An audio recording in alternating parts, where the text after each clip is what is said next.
Je me présente, Pierre Gagnon, je suis directeur du réseau québécois de recherche en soins palliatifs et de fin de vie du Fonds de recherche en santé du Québec. Je suis aussi psychiatre et chercheur en soins palliatifs et psycho-oncologie à l'Université Laval. On va vous faire une très brève introduction pour laisser toute la place à ceux qui présentent des projets de recherche. Pour vous présenter le réseau québécois de recherche en soins palliatifs et de fin de vie. Le mandat, c'est de développer l'expertise dans la recherche en soins palliatifs et de fin de vie par le développement et le transfert des connaissances. Évidemment, dans le mandat, ça inclut de regrouper les forces vives en recherche au Québec et d'assumer un leadership au niveau provincial, national et international. Le FRQS, le Fonds de recherche québécois en santé, subventionne certains groupes comme ça de recherche, particulièrement ceux qui peuvent faire en fait une différence dans le développement de la recherche dans certains domaines. Et comme les soins palliatifs, la recherche en soins palliatifs, à tout le moins, c'est en émergence. Alors, c'est particulièrement important qu'on ait un réseau pour aller fédérer, en fait, les chercheurs qui sont dans d'autres des universités au Québec, mais qui sont un peu isolés, ou 2, 3. Puis, alors, donc, ça nous permet vraiment de se tenir les coudes, faire des projets communs, etc. Donc, on est financé depuis 1997 et ça continue et on est en renouvellement, en fait, là, pour 8 ans, éventuellement. Alors, la mission ultime du RQSPAL est d'améliorer via la recherche, évidemment, c'est notre spécificité, la qualité, l'accessibilité et l'équité des soins prodigués aux personnes souffrant de toute maladie incurable. Donc, on est vraiment large, potentiellement fatale. Et cette mission s'étend dès le diagnostic à la personne ainsi qu'aux proches et en fait, et tout le système, incluant en fait les soignants, et vise à améliorer la qualité de vie à toutes les étapes de la prestation des soins. Globalement, et ça va changer probablement éventuellement au cours des années, là, c'est flexible, mais évidemment, on reste avec la mission première là, des soins palliatifs qui est d'optimiser la qualité de vie de la personne en soins palliatifs et de fin de vie. Donc, optimiser la qualité de vie, on parle évidemment des symptômes, de l'environnement, etc. Adapter les soins palliatifs et de fin de vie en contexte pédiatrique aussi. Un autre milieu, un autre domaine où la recherche est sous-développée qu'il faut continuer là, à soutenir. Et améliorer l'accessibilité et l'équité dans la prestation des soins et des services. On a également le désir de travailler sur le système, sur les gestionnaires pour pas seulement améliorer les soins cliniques, mais aussi l'organisation des soins de façon à ce que ce soit plus accessible un peu partout. Présentement, on a 68 chercheurs et membres réguliers. Il y a des membres associés qui sont souvent des cliniciens qui n'ont pas nécessairement, qui ne sont pas chercheurs autonomes, mais qui collaborent à la recherche ou qui s'intéressent à la recherche. Alors, ceux qui ne sont pas membres, on vous invite à le faire. Et il y a des membres étudiants qui ont vraiment une aile étudiante très dynamique, comme vous allez pouvoir voir au cours de la journée. Il y a des présentations d'étudiants. Alors, maintenant, je vais vous présenter M. François Tardy, qui est le directeur exécutif du réseau, qui travaille aussi en soins palliatifs depuis au moins une quinzaine d'années.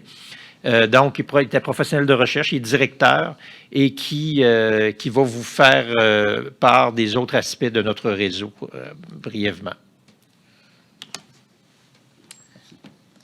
Merci Pierre, merci. Bonjour tout le monde. Je vais aller je serai très bref. On a le réseau québécois de soins palliatifs et de fin de vie, il est financé pas depuis 1997, mais 2017. Parce que Pierre fait toujours l'erreur, je sais pas, il y a un ancrage. En tout cas. Puis, on est sur tous les réseaux sociaux, tous les médias sociaux, Facebook, Twitter, LinkedIn. On a une chaîne YouTube, on est rendu à 200, pratiquement 200 vidéos. Puis, on organise aussi beaucoup d'activités. Donc, tout ça, c'est gratuit. Tout ça, c'est accessible. Vous pouvez participer. On vous encourage de le faire fortement. On a une infolette aussi. On a environ là, 1250 personnes qui sont sur notre infolette. Donc, si ça vous tente, vous pouvez largement la consulter, la diffuser. C'est ça le but, en fait, d'un réseau de recherche.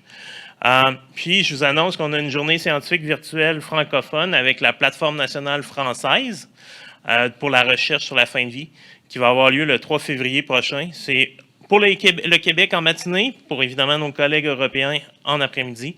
Et la thématique, ça va être l'accès aux soins palliatifs et de fin de vie pour tous et toutes. C'est une question d'équité, de diversité et d'inclusion. Donc, on va bientôt lancer les invitations, l'inscription, et ça va être gratuit. Donc, si vous vous abonnez à notre infolette, vous allez la voir passer, puis vous allez pouvoir là, vous inscrire sans problème. Puis si vous voulez devenir membre, il y a toujours possibilité, c'est gratuit. Sur notre site web, il y a toute la procédure pour devenir membre.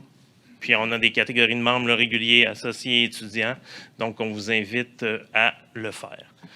Voilà, sans plus tarder, on laisse la parole aux vrais conférenciers. Nous, on était juste là pour vous montrer qu'est-ce qu'on fait un peu. Donc, notre première conférencière, c'est Andreanne Cote. Andreanne Cote est médecin au département de médecine familiale et médecine d'urgence de l'Université de Montréal. Et aujourd'hui, sa conférence sera sur... Oui, j'ai pas mes lunettes. Le laboratoire créatif sur la fin de vie, apprivoiser les soins palliatifs grâce à l'art théâtral. Sans plus tarder. Understand palliative care through theater art.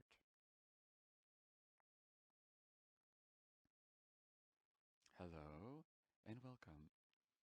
I'm happy to be with you. I'm alone to present here today, and I say hi to Melanie Vachon, who can join me today.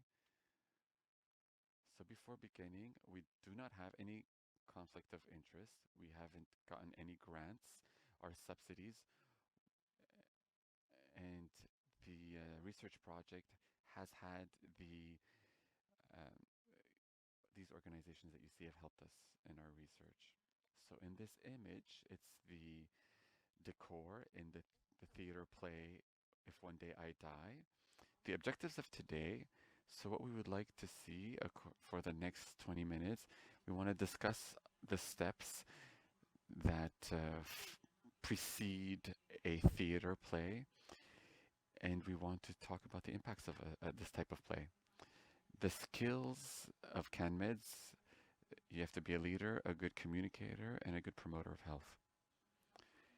And I present you here the research team, the main research team. There's Melanie Vachon, psychological.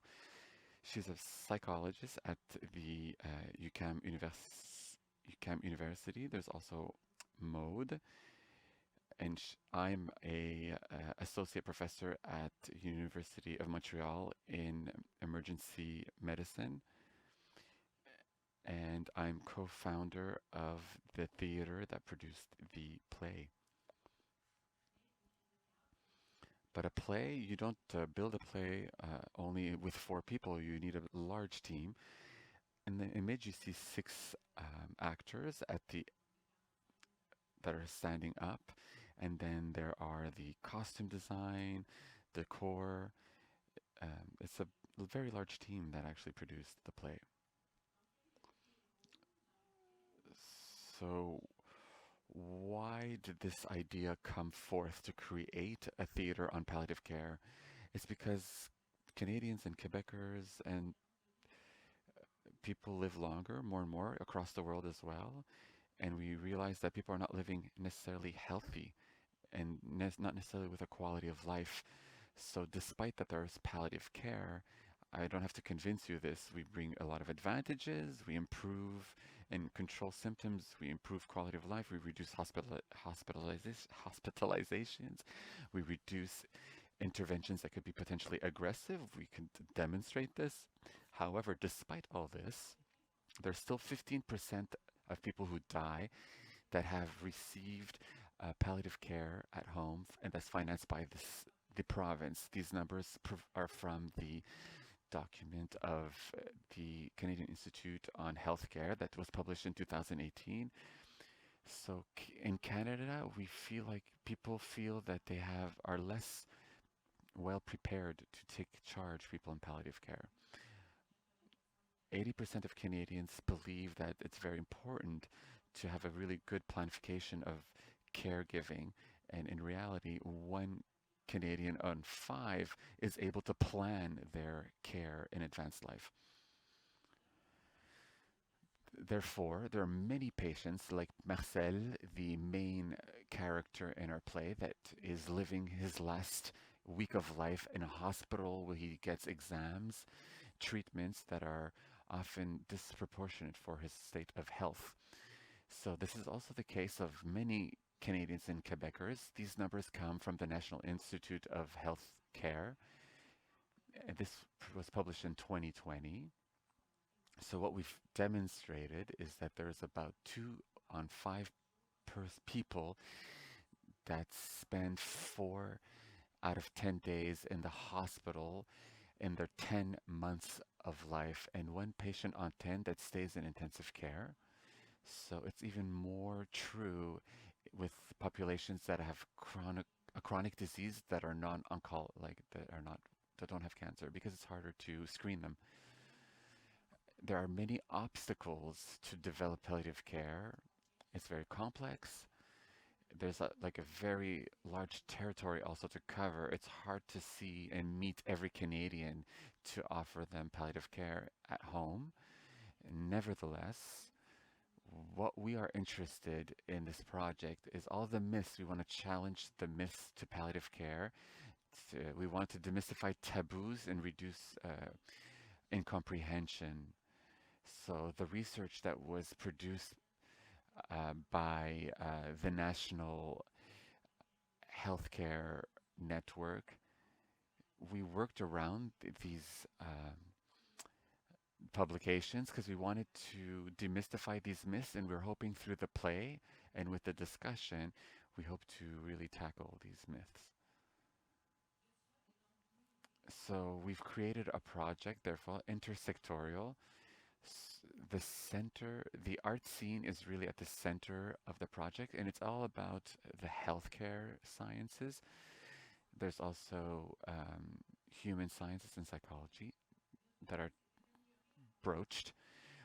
We wanted to improve comprehension to palliative care by also regrouping caregivers and healthcare providers, and we wanted to nourish the project with these people's perspective.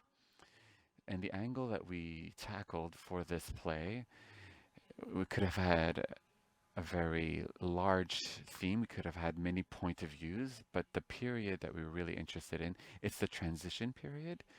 So how do people live this transition period? When you are looking at a approach that wishes to cure, or when it's care that just wants to provide comfort. So how do we live the transition between life and death? And how do we live the transition between the patient who wants to augment his length of life and those who want to improve their comfort in life through a artistic lens? So how do we go about things? We use a methodology that's based on the arts-based research method. And Maude Gendron is an expert of this methodology, which is why we worked with her. So we have to use systemically the artistic process, systematically, and we took our theatrical language, but we could have chosen poetry or literature or cinema or even painting to examine the experience of researchers or participants. So we could use the artistic medium to collect data, as well as through analysis and interpretation of data, and also in the transfer of knowledge. So that is really what we try to tackle within the project. It's a qualitative methodology, and it has a constructionist perspective, and where we want to mix with the plurality of perspectives, and there's not one right answer. Our intention was, we had 2 intentions. We wanted to touch people through theater in order to make them reflect on the subject. When we submitted the proposition through the engagement, the objectives was to build a theater play on the subject of palliative care. We wanted to also educate and create awareness for non-specialized professionals and citizens because the myths that we saw earlier are also present with professionals. And we want to also better understand the myths the and identify obstacles to their development and deployment. Phase. We built it in three phases. In the first phase, we had to write a text that was rewritten by many. And in the second phase, we had a public reading, and we were in the pandemic era, so it was a virtual. The actors were filmed, and this was then projected on the web. It was November 2020. In the third phase, once we had a satisfactory version, we had to actually make it a play in order to also film it in a professional manner. So here's the first phase. So we started working really closely with Melanie Mode and myself, and we were in contact with certain studies, Quebec studies, because we wanted the play to reflect things that were tied to Quebec. And we also had interviews, which enriched our experience. And I also had a lot of readings. And I was accompanied also, we went to visit patients at hospital, and we visited a palliative care unit with a colleague. And she also did a residency at Boucherville at Source Bleue.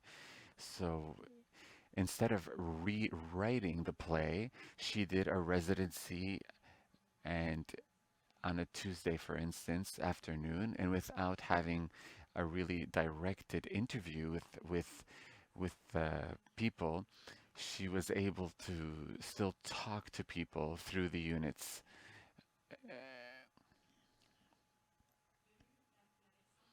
There was the first version of the text that was then reread and revised by a drama writer, Mr. Archambault, very well known in Quebec. And then Melanie and myself, we criticized it through our clinical lens. And when we got an interesting version, we presented it to two focus groups from family members and caregivers that commented on the scenes. And then we met a patient and we got their comments on what we had written. So we had some exchanges with different participants to have an interesting version that we also read publicly in phase 2 of the project. So here I'll let you see a scene.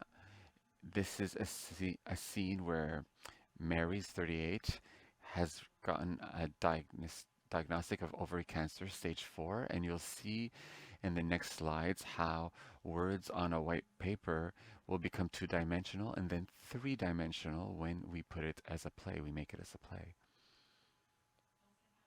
So this public reading was presented in November 2020. There's about 300 live audience members. And before the pandemic, we thought we would have a room, and finally 2,000 people viewed the link. So we also had a survey. 3 people responded to the survey. It was much more than what we projected. And then we analyzed this by researchers to synthesize all of the data. And the research team looked at all the different comments. They saw the characters that were appreciated, the scenes that people appreciated. So we revised all of this. So Chantal was then able to rewrite to perfect the play further. So here is the scene. Call me Marie, please. Hello, Marie. I'm Dr. Savaria. I will be in charge of your file. How are you today? I have a stomach ache. That's what I see on my file. It was last week, though. I will examine you, but before I have to talk about your results, your last week's results. Okay, very well. I am sorry, but I don't think it's not good news. we found in your scan a lump on your ovaries with liver and in your in your cavity underneath your arm, and it's metastatic cancer, stage 4 of your ovaries. A neo what? It's cancer to your ovaries.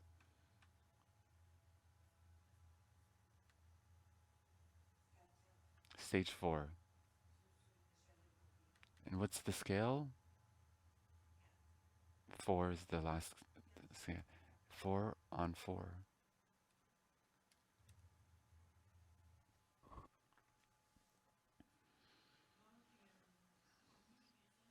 So from the people who saw this play, the majority were healthcare professionals, and some people were from the art scene, and they were the more critical. The artistic people were the most critical.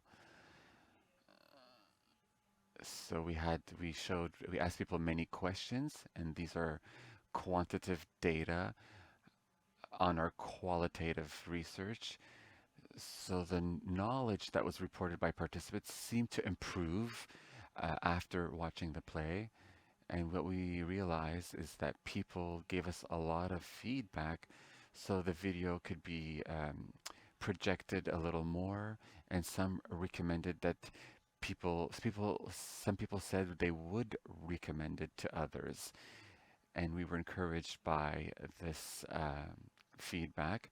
After this public reading, phase 2, we reunited all participants that were interested in the first phase to see the reading, and then the analysis of the survey was begun, and then we had a particular public population that we also projected the play. And once we had the final version, we had to produce the play. We did this in January 21, and usually we were told that our production time, people had more time to produce, but we had a restrained budget, so we did it in a very short lapse of time. So here's the scene that we saw that has now an extra level. Hello, Madame Deschaines. I'm Marie Deschaines, but just call me Mary. Hello, Mary. I'm Dr. Savaria. I will be doing your follow-up. How are you today? I have a stomach ache. It hurts. That's what I see in my file. I'm going to examine you, but I have to talk to you about last week's results. All right. I'm sorry to say it's not good news. We found a lump on your ovaries, and you have also to your lymph nodes, and we think it's it's a stage 4 cancer. It's it's cancer to your ovaries.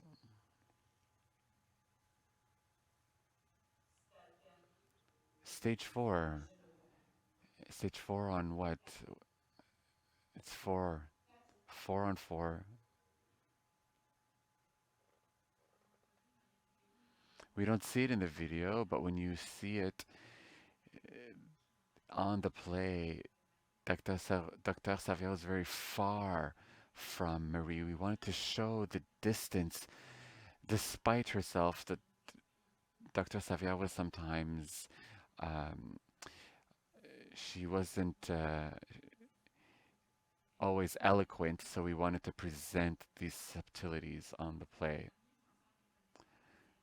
So when we are communicating knowledge, we also did a podcast at LUQAM that spoke to the mythology. We also had a public conference with a feedback on the reading through UPOP, which is a non-profit organization. And we publish articles and some that are also progressing. There is a research group that talks about inequality. There are also teaching initiatives that are progressing. We had a pilot project in last spring where we presented the reading for students with medicine, and then there was a discussion regarding certain scenes with the students. And there's also Emilie. We will project also the play for a class for palliative care, also for the psychological of Department of Psychology.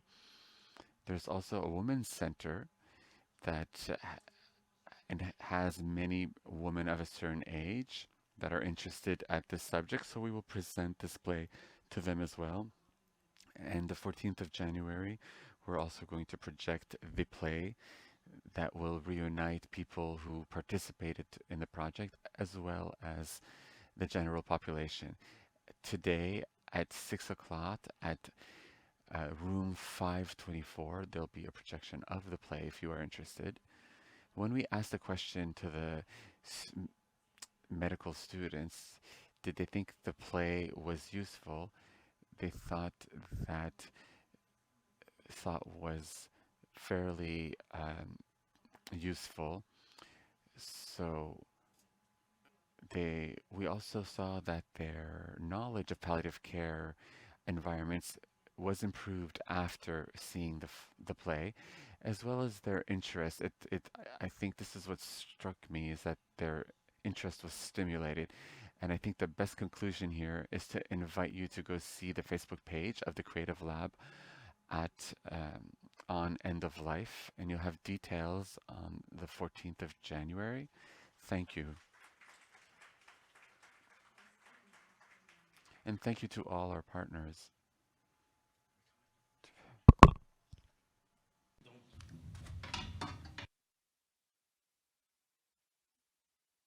We have time for questions, for any questions or commentary, and I'm looking online to see if anybody wants to send a comment online, and I will share them with Andrea to see if she wants to answer. Yes, hi, Martin Narawa. I'm a doctor in Saguenay, and it's a beautiful project that follows this plenary where we talked about the need of not staying always inside of us, but also talking to other people that need to know. And so I hope this project that you have will improve and get to the range that you want. And so I'm probably going to travel, and yes, we're going to have a great success. Any other questions or commentary or comments? Yes. Mayo Clinic. I love the work. Is there a place we can go view this on our own? Actually, because of we should pay every artist that worked on the project. That's why it has to be on special occasion, because le syndicat, l'Union des artistes here au Québec, they check that a lot. That's why we have to use it. We have the possibility to use it in an education circumstance. So that's why I cannot share you the link, and you can not at that moment. But maybe we can talk together on a private occasion. And Well, congratulations. It's wonderful. I can see the benefits for communities. thanks.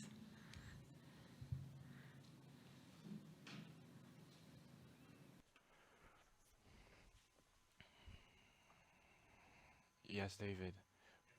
Hi. Thank you a lot for this presentation. It made me think about, I don't know if there's a link to me, but in health, the domain, there's a lot of simulation in different specialities. And I wanted to know if there was any link with the play we saw and the practice that we actually have to put in place. And it's funny because, David, because I never thought about this, but the co-panelist that was beside me asked me where I came from and what was my research project, and he made the link immediately with the actors and what I told them. But yes, I have to think about that, and I have to say that the the people that simulate the cases and the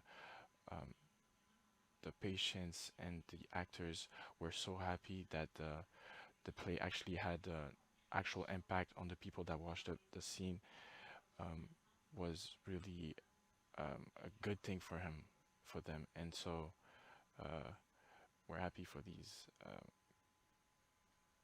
coincidence. Hi, my name is Andreanne Cote of the University of Laval, and it's nice to see to mix the science and the arts together. I find it inspiring, and I see the application of the communities that are involved that is made so clear with this play that it's super powerful. And so art is also intergenerational, and it reaches everybody, and we can understand a lot, and we can reach the people like the young kids. And also, so I want to say, did you think about a version where you could do it for a kid with a unhealthy kid, where the kid is getting this news, or also how a kid reacts to the grief of losing somebody important like this?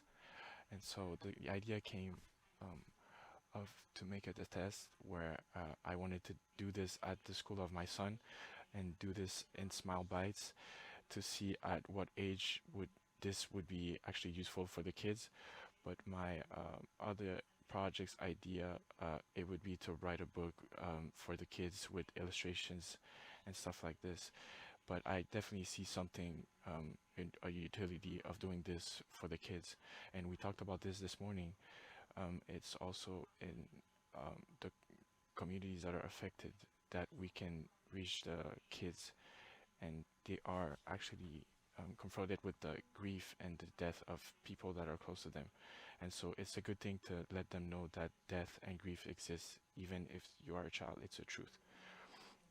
And also know, but by being in a palliative care domain, I can really tell you that it's an actual tool and an actual need in this domain for the teachers, the kids, and the theater for kids, and the literature. There's a literature for this, but there was also a presentation yesterday about this.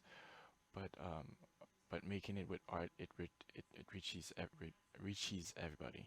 So we will definitely think about this. Hi, Andrea.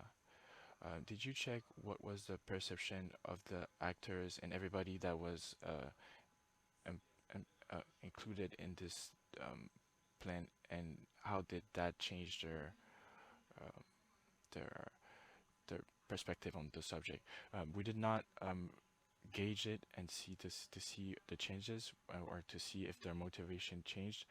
But at the end of the lecture of the reading of 2020, and after the delivery of the play, there was an energy, and we were assembled in a circle, and everybody expressed their reason for doing this project, and they all have their own stories. And we realized that Mary, that was 38-year-old, lost her mother when she was very young, and so she realized that when her mother um, uh, found out that she had a cancer, she was also 38, so it was linked, and we didn't measure it, but we did see it during these meetings. We're going to take one last question. There you go. You can go ahead. Hi, my name is Emilie Cote. I'm from the Northwest Territories. I'm a doctor of a family doctor. The question I have is that in theater or this play, I see there's a lot of power, and I was asking the question, did you think about try to be seen again, or be available, or where it could be done again, if it could be done again later, to be done again, to see, is it a plan, is it a project that you have, is it something you thought about? It's a wish for sure. We're almost at the end of the amount of money we had from our subvention, but if we have more, it's definitely planned. And so now the submission is more linked to the research part of this subject. So we have made reflections on the subject, but it would be Chantal that would make this decision. But she said she needed to take a break, and she has a TV series that she's working on, and so she can't help. But I think we're gonna come back to this, and we're gonna do it again for sure. And that's what I wish, at least. Thank you very much, Andrea, for this presentation.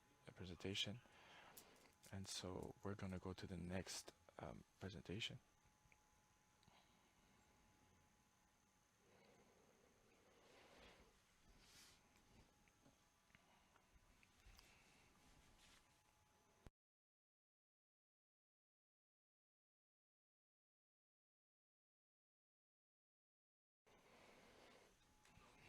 So we have the chance to have Emilie here today. She's a teacher in the Faculty of Science of Montreal, University of Montreal, and also she's also from RSQL, but she's also in the research of intervention of nursing in Quebec. And so we're going to talk about the fall and the formation of palliative care in Quebec. And so without waiting, here she goes. So hi everybody. I will probably be less inspiring than my colleague that just talked. But I don't have the images to talk with my presentation, but I have no conflict interest. So this is my research team. This is the team of research that I worked with. We had many researchers and and people that collaborated with us, and so these are all the people that work for the at-home caregiving of palliative care, and they've made a immaculate job of this. And so we're going to talk about the financing also. We had the network of RISIC that helped and finance this project. So since we started before the law of end of life, we talked about that palliative care was the most important thing in the end of life care. And so a lot of things we had where we had to give formation to the people that will be working in the future of palliative care. And so we had to search to see what do the people need to learn to offer a good palliative care service. And so the law came, and so the government came and said people need to be receive a proper formation for this professional domain. And so in a lot of documents about this, we see that we have to update our formation and to give information to the nurses that are working in this domain. And so when we look in this domain of formation, we see that we have to help develop the competence or skills of the doctors, nurse, and people that are in that domain. And so I took this example of Over Montréal, which is working with Blue Cross, and their plan was to go and develop of the caregivers in the home caregivers that are working there. And so I've worked in this domain, and when we talk about skills, And when we talk about skills, it means that people have the right tools and are able to put in action the thing that they've learned, and it's something that's usually applicable or that they can use on a day-to-day basis. And that's when we ask the question, how did we examine this, and how did we evaluate to see if they're actually able to put these skills into action? And so this is what happened with this research project. And what we said was, are we actually able to evaluate them? Are we able to see if the money we invested in formation actually helped? And so we went to see and tried to create data to see how well the skills we've taught them were actually practiced.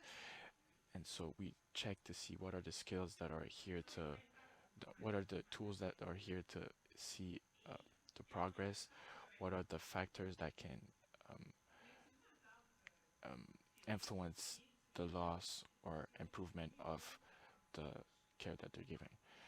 And so there is 4 levels of there's the level of satisfaction, where we give a formation and let's see how people react and if they're satisfied of the service given. And then there's the level of learning level, where then there's the behavior level, and then there's also the caregiving level. And these are the 4 points that helped us evaluate the improvement or not that they had. And so these are the method we use, which is the LEVAC method. And there's 6 methods that we use that I will not properly explain because it's not really useful to know. And so I'm going to talk about the 6th step, which I think is the most important step, to see where how did the knowledge was used. And we went to see the nurses to see the nurses that had the formation and to see how they behave. And so we had a lot of databases, and so we did a lot of research about writings that we found useful, and then we compared them with the references that we didn't have, and then if we didn't have them, we looked at them, and then we wrote to a lot of writers and authors to get more information, and our team really helped with that. We had a few people that answered back and a lot that didn't, but what we were trying to search is writings about nurses. That was the whole goal of the study. And we checked to see if there was any loss of capacity or skill about the care that they're giving. And we did that in French and in English, because that's how it is in Quebec. And so there was a lot of people that were interested in that, and people thought that there was something that was more important to the day-to-day. And so we went to talk to a lot of people that were in editorial formation, but they were a lot less in research. And it gave us about 6,625. And so we removed a few things, and we managed to narrow it down to 87 writings. And so we made the nurses read the summary and all the articles that were left, and it was a really heavy job. And so what happened was there was a preeminence of the articles that were published since 2017, and we can see that there's a lot of more articles that were published during 2019 about this subject, and a lot of them came from the US. And so everything that's in Latin America and a few countries in Europe also made papers about this subject. And so on the research aspect, if we ask what's the purpose of that, we can see that was a lot of type of formation offered, and we wanted to know. We could go to other things than this presentation that I'm giving right now, that are where we just only give presentations and I only give information, where there was a lot of presentation, oral presentation and virtual presentation, but not enough in practice experiences where they actually try everything that we're also teaching them. And so that's why when I'm talking like this, I'm not trying to, I don't think will probably change your practice, because you guys are not putting in action anything that I'm telling you to do. So, but if I try and make you guys do the things that I'm telling you, there will be probably a higher chance of changing the habits that you have. And so when we check the 4 levels, we check to see how people were satisfied of the formation that they received. And so that's where we had more information about the way that they used, and we asked them, were you satisfied, yes or no, of the formation that you received?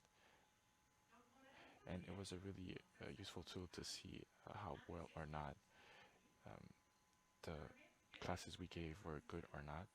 And so we had a few ones on practices, and so the one in orange were the ones of practices. We had the reactions, which were 24, and then the quality of care that they gave, and the behavior and comportement that he used. But we were evaluated later by a test, and the behavior and attitude that they had. Did you feel comfortable in? Did you feel comfortable, or do you feel comfortable in situations of caregiving at the end of life? And the quality of care that they give, we see that there's not that many people involved in that, and that's a point we have to work on. So the factors that could influence the formation, the quality of the formation that we give, I will not give you the whole list, but I will give you a few key points that were important. So on the organizational level, there's things to keep in mind, because the place where we receive the formation, or the time we receive it, was it pushed by somebody from upstairs, or was it something that the people from the bottom wanted to receive? And so the result we found were, we went to see the people. We asked them, why did you follow this, or why did you take this skill or formation that we gave you? And we have not what the thing is, they said we don't really have that many tools. We did not receive that type of formation in university, and it was useful. And that's why I came to this conference, to try and hear and get more tools out of this. And it's a really nice motivation to come to conferences, to get more tools and to be able to do a better job in our day-to-day basics.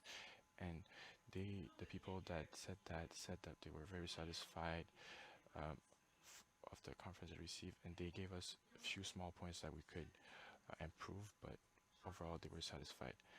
And so after this, she said that they could find better tools to evaluate the pain that the patient had, or how they really felt. But now, since seeing this for conference, I'm able to more practically see the quality, or how in pain or not the patient is. And so and when they said that, we were like really impressed, and we were really happy to see that the tools that we gave them were useful. And so the feeling they had was that they really felt that they were useful. They were personally useful in their daily life, and that's what they really liked about this. And so, when they have more tools, they feel like they can use it more, and that is better for them.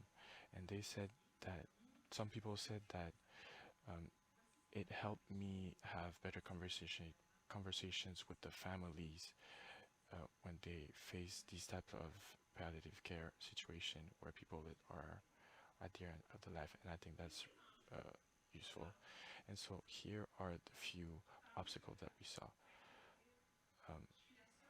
One of the sad things that people said is that if I ever leave, if they ever leave, they would be the last people, the only people that were that had the proper tools to do the work. But all the tools that I have, I know that the other nurses are not using them, and they say, "What can we do about this?" And so, what they're saying is that the tools that we give them were not properly measured or made for the environment that they work in. And so what they said is that they needed to adapt better the tools that we're giving them so that they're able to share it with their other nurse friends or colleagues. So when they try to share it, usually the leader of the team won't allow them to share that specific practice. And so what they said is that you have to form us, you have to make us better, but you have to also give that information to our leaders in the healthcare system. And so what we can conclude from that is that there are few tools that are actually used by the nurses we have. And so sometimes we don't even have any information on that subject. We never ask if they did a test before or after the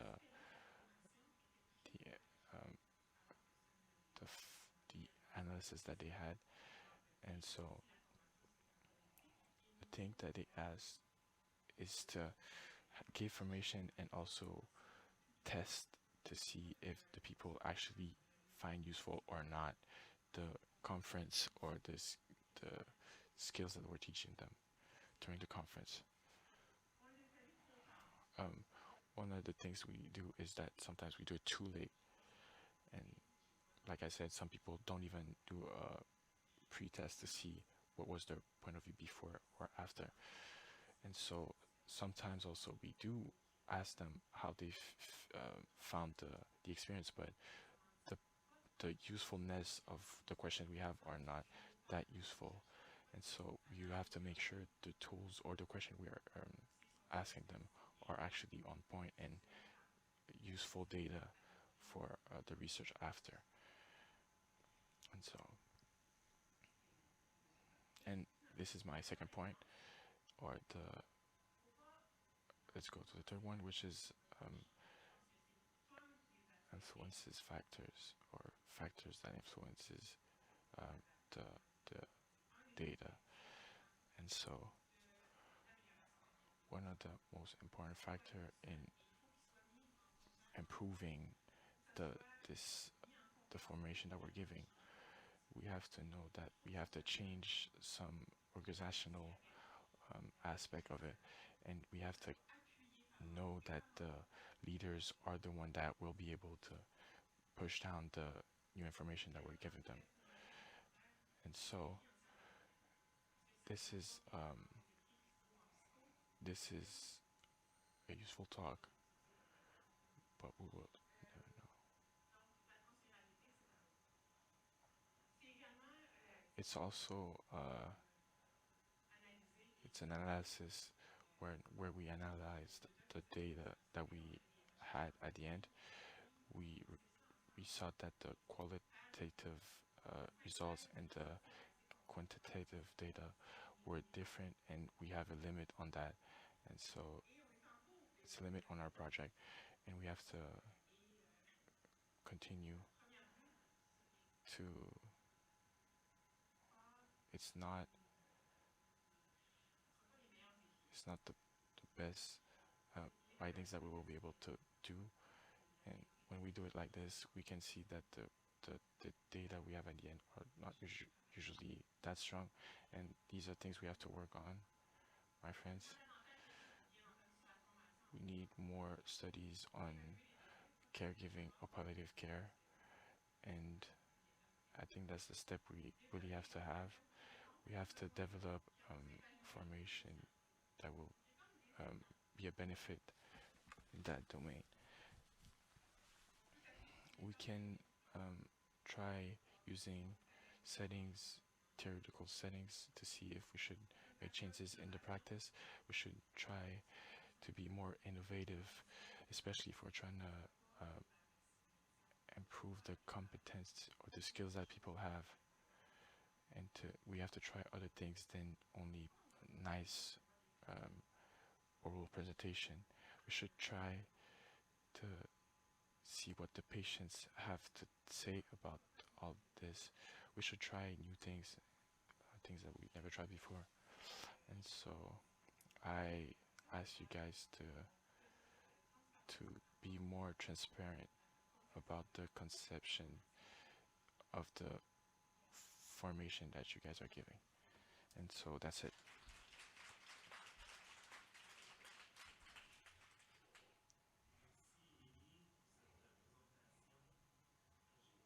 Thank you, Emily, for this presentation. Training. So, is there any questions? Yes, Andrea.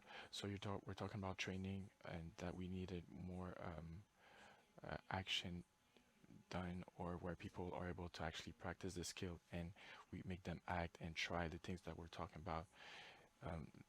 Do more simulations and have are all the levels as useful, but having all the people in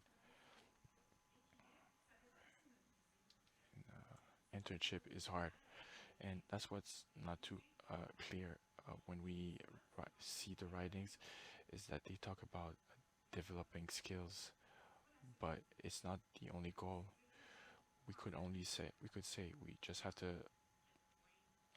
transfer information, and again, in what type of way to transfer information, because oral presentation is enough. But if you're trying to develop skills, you have to put them in action, and that's what's not used enough. And the point that I'm trying to make, it's not said enough in our writings that we have, and we have good trainings sessions, and we have innovative ways, but it's rarely properly presented. It's too taken for granted. Yeah. Any other questions or comments?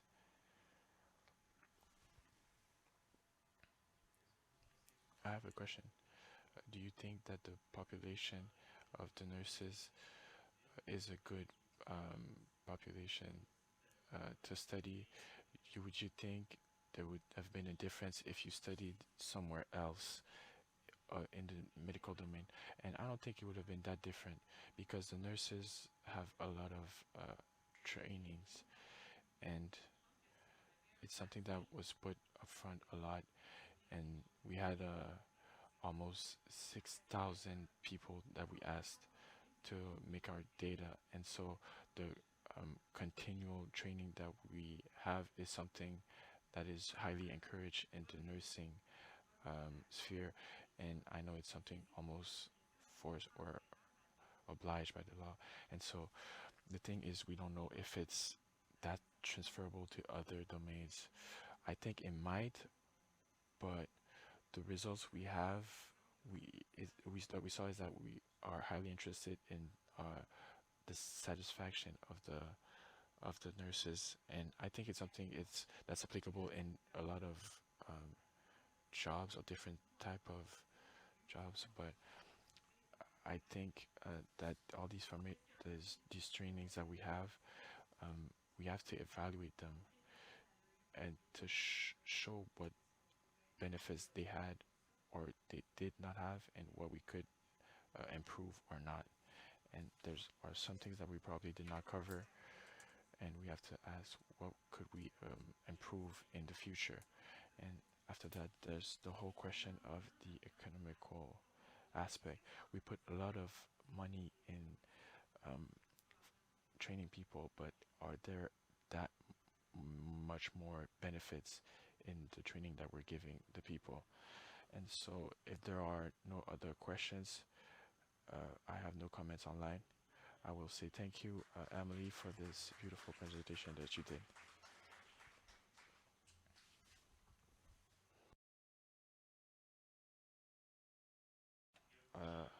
So there's a small change to the schedule. Valérie Bourgeois-Guérin could not be present today, but we have a plan B, and the useful thing is to also have a backup plan. And David accepted to come to and give the conference of Valérie that wasn't there, and so he's a student in PhD under Valérie, and so he's gonna present um, the about the pain that old men have in incurable cancer. It won't be long. Give me a second. Thank you, friend François. Donc indeed, indeed, I'm not Valérie, and so I will be the backup plan. And she says hi to you, and she was very.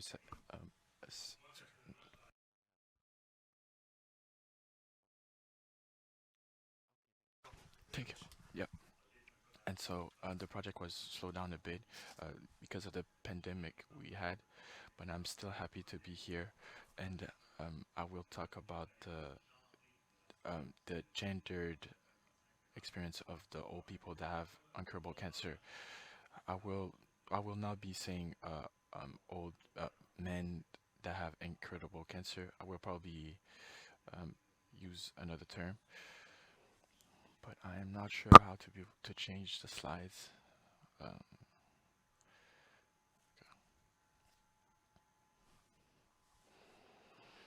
and so there is no interest conflict. There's no conflict of interest for the research. It was financed by the CRH, and we thank them very much of organizing this day. The objectives of the learning objectives, I will mention them as the same time of the research objectives. The CanMed's competence, we put them under the same competence of patients. And so I will ask you to excuse me because I only knew yesterday that I had to make the presentation, so I will probably read a lot of this presentation, but I still really care about this subject. And so I think all of you guys are know that the pain of the old men of incurable cancer is a subject we have to define. There's a lot of studies on this subject, and so with the way that the population is getting older is also bringing up the chances of us having cancers. And so the fact that the population is getting older, more people are called to be affected by incurable cancers in the future years to come. And so the experience of cancer is marked by a lot by pain. Um, and so suffering and pain is something that is very involved in that. And so we're gonna talk more about the psychological pain that they have. We did the same thing with the the woman affected by incurable cancer that we might talk today, but I will probably come back to this subject at the end maybe. But we wanted to focus more on the male gender and their experience on this subject. And so to follow the presentation that we just saw, like Emily said, we have to give the voice to the patient is the main objective that we had, to give a voice to these men that are not heard enough. And so these there's a lot of stereotypes that we have about these the old men that have these pains, and we don't talk about enough about them. And so the objectives of these presentations is to understand better the gendered subject can affect the experience that people have. And we're going to talk about how transmission can change their experience. And so this presentation is one aspect of the project, which talks about the influence of gender on psychological suffering. And so we're going to talk about the social roles and the communication that the social roles have on the experience. And so these are for the setting, theoretical settings. We will go to the suffering of Ricoeur, and we'll talk about getting older and masculinity, and it's more of a domain known by my leader Valérie, but I don't know much about the subject, so for questions about this, I won't be able to answer too much. But to expose and talk about the theoretical setting of suffering, we based ourselves on the conception of Paul Ricoeur, which is somebody that is well known and that you guys probably know. And the things that Ricoeur suggests is to acknowledge pain and suffering, because even though it's a limited case, it's something that can be experienced in real life. And even though these things are opposite sometimes, they are on the same axis. And so the difference between suffering and pain, even though we can have it in a lot of spaces, we rarely put emphasis on the psychological suffering. And so we will that summarize pretty well the suffering under the Ricoeur point of view. And so what he says is we have to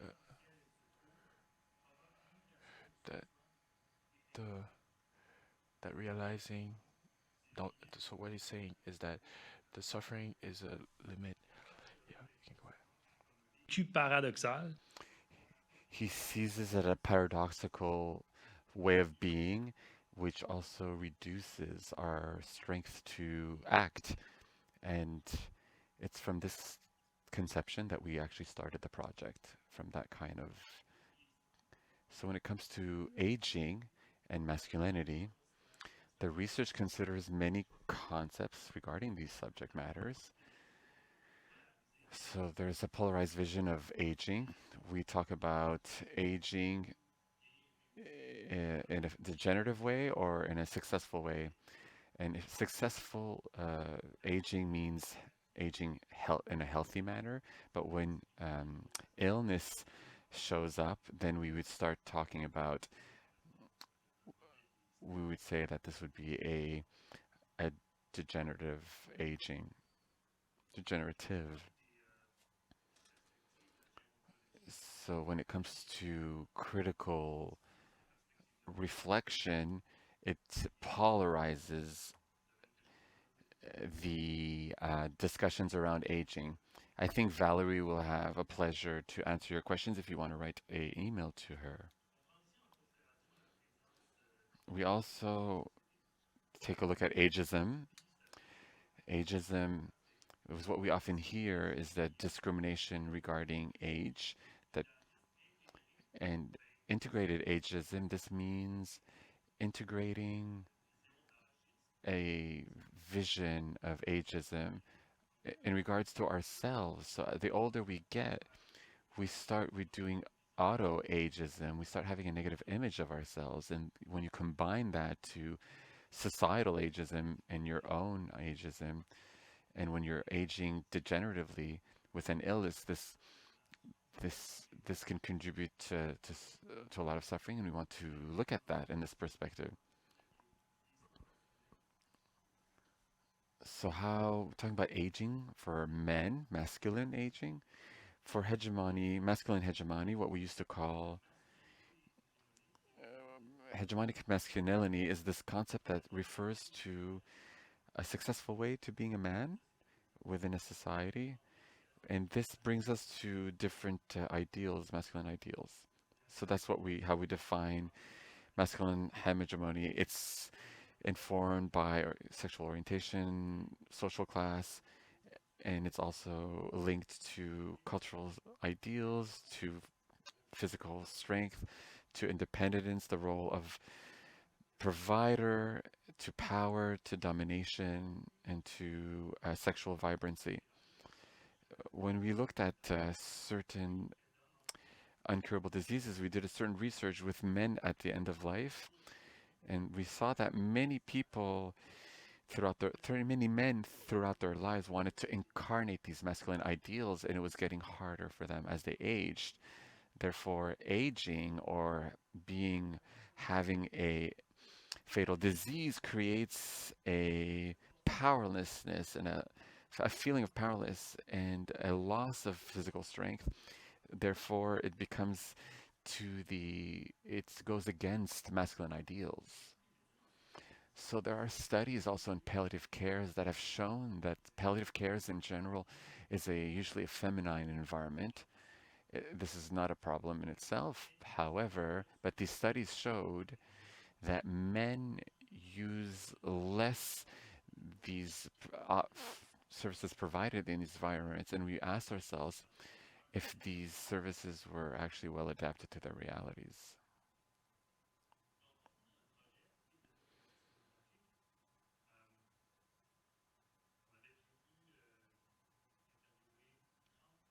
So we were looking to interview 30 men, and then the pandemic hit, which impacted our recruitment. So we actually encountered 17 elderly men, and we saw them about for 30 minutes, up to an hour and 30 minutes for those who were actually very happy to talk to us. So we don't have a methodology slide, but it's a qualitative study. The qualitative analysis was done with research assistants such as Emilie Cormier and Gabrielle Poulain.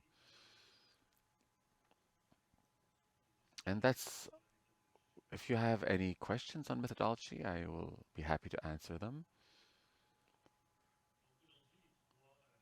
So the three sections that we want to talk about is gender issues, aging, and how they influence one another.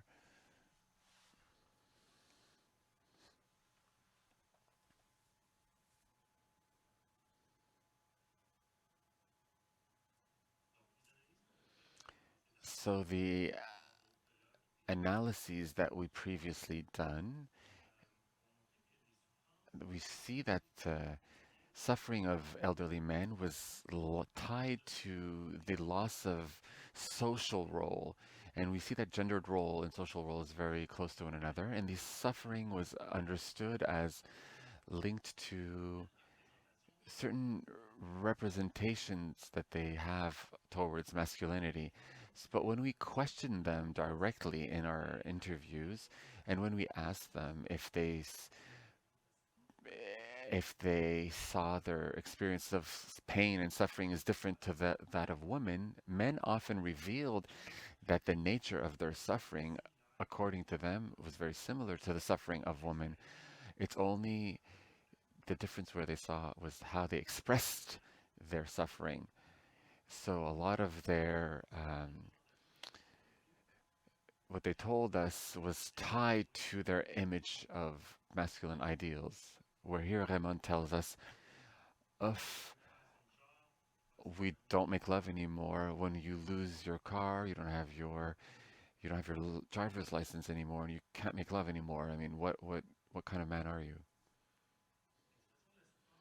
So the expression of suffering could be different from one to another, and sometimes it's more difficult to differentiate. Here I'll give you a quote from Michel. I think men we try to hide more than women because I don't want women to worry. That's how he told us emotionally. I have more difficulty attacking because I don't want to talk about it. Perfect, perfect, perfect.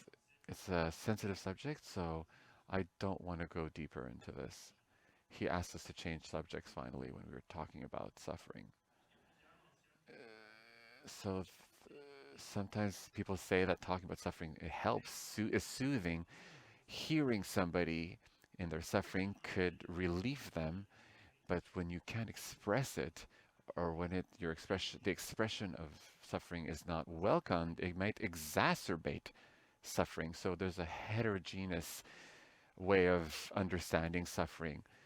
So for some people could express their suffering, but they question is expressing it because they think it goes against masculine ideals.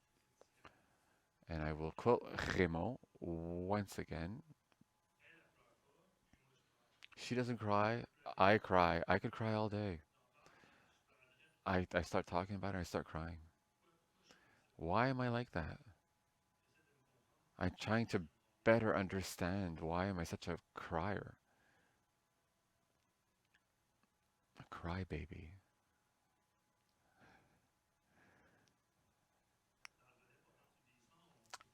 On the tab on aging, we try to see how aging touches cancer diagnosis. When we're talking about aging and suffering, we have a lot of things that we've come to understand. Firstly, the vision, the way of viewing the illness changes with time. We expect it as we get older, but certain illnesses we view as more severe than cancer, such as neural degeneration. Some elderly men who have an uncurable cancer say that the illness modifies their aging because it accelerates it. Gilbert, when we ask him what is his perception and what has changed since he has diagnosed with cancer, il, il dit c'est surtout As far as I'm concerned, I aged a lot, very rapidly and in a short time.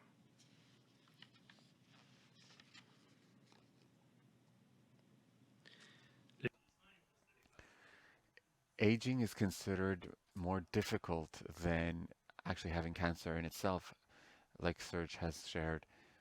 Here's my free translation. This this is hard when it comes to aging. It's more difficult than cancer, I believe. Cancer came gradually and I accepted it.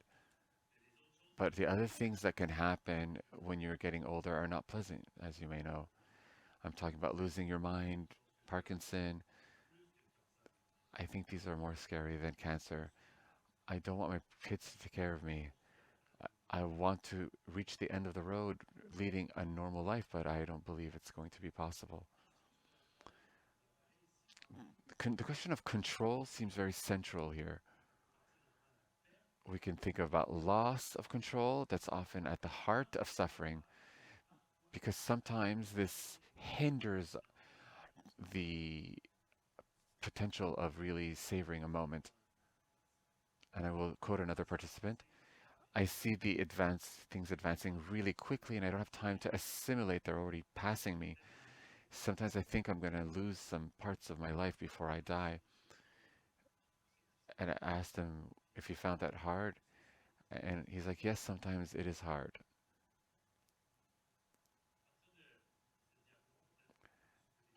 I think we could put forward some hypotheses. If we look at the slide, especially when you think about the qualitative research, losing control, it seems to be associated.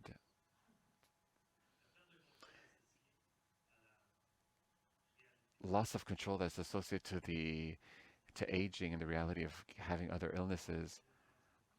I'm going to read a phrase that's not really a phrase, forgive me.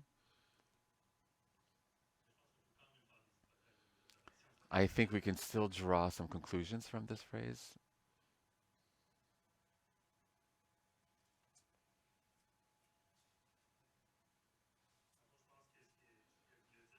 I think what this person wanted to say that their experience of cancer was less a source of suffering because it was progressive and they felt like they had more control, especially when you think of the current treatments that are related to cancer. However, there are no treatments to aging. I think that's what I understand from this quote.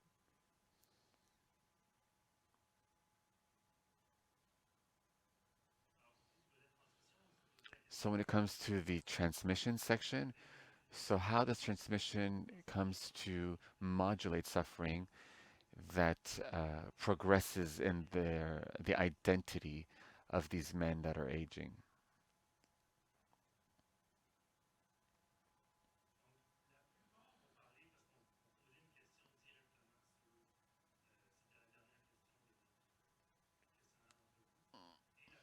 Most people talk about the importance of transmission.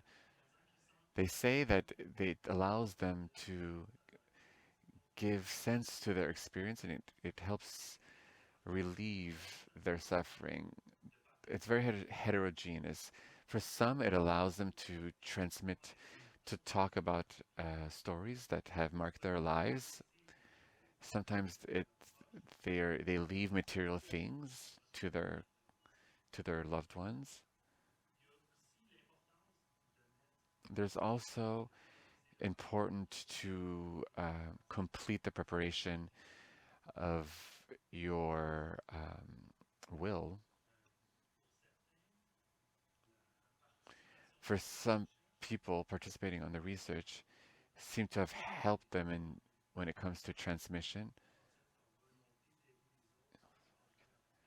And it gave them this idea that they might be helping others by communicating their own story regarding their suffering. Ben shared in this research a similar sentiment. So I'm going to read an excerpt. This is why when I was asked to participate in this research, I told myself, yeah, because I have no idea if what I'm going to say has any type of value, but maybe it will have some value for somebody. And if that is my legacy, then great. I recognize my humanity. In a little while, I will be 6 feet under. I will leave very soon, and that's the way things are. However, if I have been able to help humanity in my journey, even if it's a little drop of help, then my life was worth living.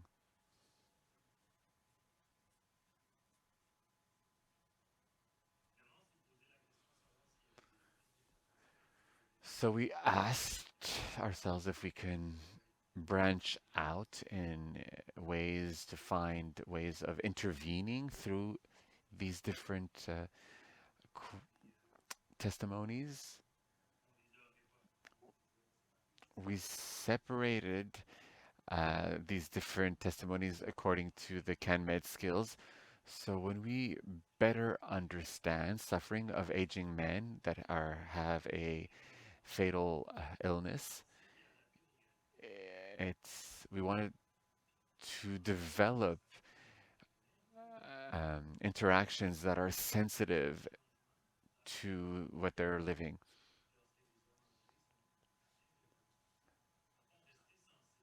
We have to remain sensitive to the fact that for some people aging is a more suffering experience than cancer, but in all cases We don't have to always be concentrated on the illness itself. We could explore the vision of aging that men have to see after how the illness comes to inscribe itself in their life or not, and to also reflect on certain masculine ideals that these men might have when we engage in their suffering, and to try to open different paths.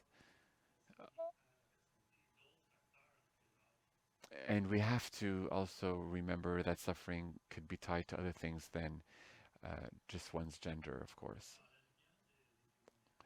So after all the lived experiences that I presented, it seems that men see the nature of their suffering, they see it as similar as that by women, but they also perceive that the expression of this suffering is different than that of women, which also corroborates studies on gender.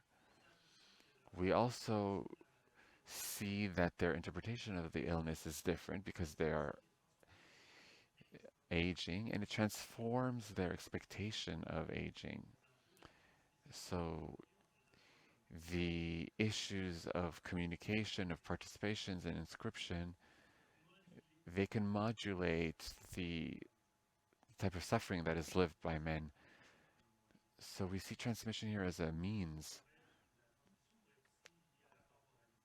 And transmission could be linked to temporality, and it joins thoughts of different authors that think that temporality speaks to a desire to participate and to communicate, which could also be understood as a desire of living a continuity to join the past, the future, and the present. The study also brings certain things to reflect on. So what happens when aging realities is tied to a fatal cancer diagnostic? Sometimes illness can be modulated by one's perception of aging. And some people also view aging as an illness, and sometimes the illness can be perceived in a different manner as well. And there is also this idea of a time acceleration when we wish to reconcile the notion of aging and tied with cancer diagnostic. So Valérie suggested that we open a discussion on temporality and to see how temporality is centered in the discourse of men, where people will often see suffering as a time of stop, but relieving one's suffering is also related to time. So sometimes people wish to open themselves to the future and appreciate the time that they have left.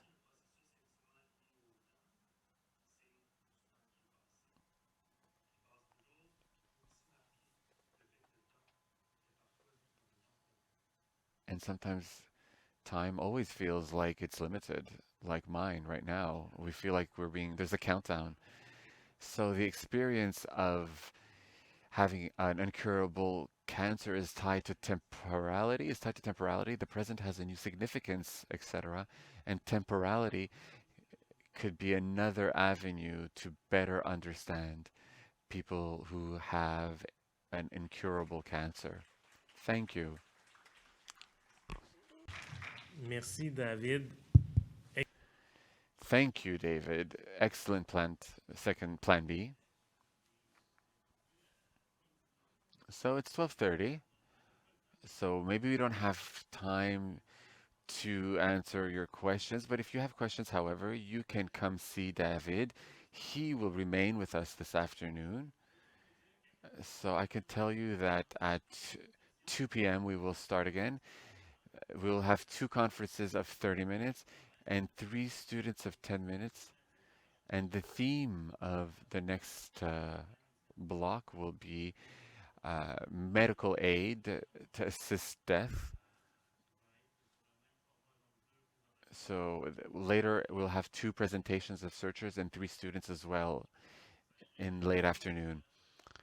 So at the end of the day, there's going to be a bit of pediatrics. So have a good lunch, and we'll see each other at 2.